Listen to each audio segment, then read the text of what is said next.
Aloof roommate is physically linked to my water cup. I twist the cap and he groans. I take a sip and he licks his lips. But when I poured bubble tea into it and took a few hard pulls on the straw, he lunged at me and snatched the cup away. Don't suck. My cheap plastic water bottle hit the dorm floor and shattered. Great. My roommate, Sebastian, slid a drawer open and pulled out a cup. Here, take this. It was a glass tumbler. High quality stuff. It had these transparent purple lavender flowers swirling around the glass. The lid had a small, tight silicone hole tailored for a straw. It looked brand new. Pristine. I was honestly a little shook. Thanks, man. He avoided my eyes, turning his back to me to focus on his gaming rig.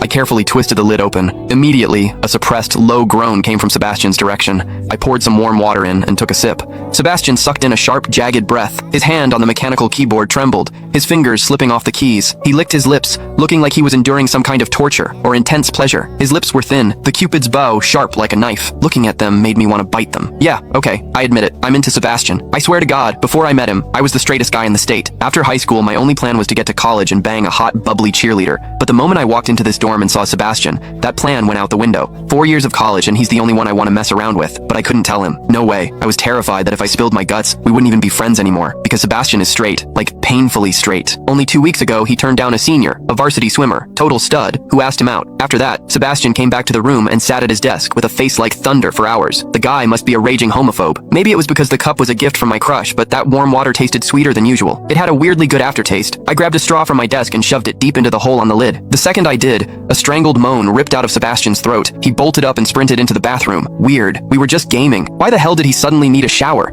He didn't even grab a change of clothes or a towel. My hearing has always been too good for my own good. Through the thin bathroom door, I heard whimpery, muffled sounds. Soft, hot, suppressed. As a dude, I knew exactly what that sound was. He was jerking off. When I get horny, I usually wait until lights out and hide under the covers like a rat. But Sebastian, it's the middle of the damn day and he just goes for it? Talk about high testosterone. Sebastian is gorgeous. He's got that cold, don't touch me vibe, but his eyes are sharp, almost like a fox. He looks like a priest who's secretly a sinner, tempting as hell. I've heard people say his smile is killer, but I've never actually seen it. Sitting there, I couldn't help but picture what was happening behind that door. That aloof, icy face flushed with heat, his lean, muscular body, the veins popping on the back of his hand as he gripped himself. Does he keep that cold expression even when he's beating his meat? My thoughts were getting way too dirty. My face felt hot. After a long time, I heard a final, guttural grunt from the bathroom. The door clicked open, and Sebastian walked out. His face was bright red, a sheen of sweat glistening on his forehead. There was a visible tooth mark on his lower lip where he'd bitten down too hard. He walked straight to his wardrobe, grabbed fresh clothes, and went right back into the bathroom. Then the shower turned on. Okay, now he was actually cleaning up. The mental image of him panting in there made my throat dry. I grabbed the glass tumbler again and chugged a few large gulps. The water in the bathroom stopped, then started again. It took him forever to come out. When he finally did, he looked at me with this weird, resentful glare. Strange. Was I imagining things? Sebastian sat back down to game, and I poured myself another refill. I wasn't really thirsty anymore, but I began— Click the link on the homepage to watch the full follow-up for free.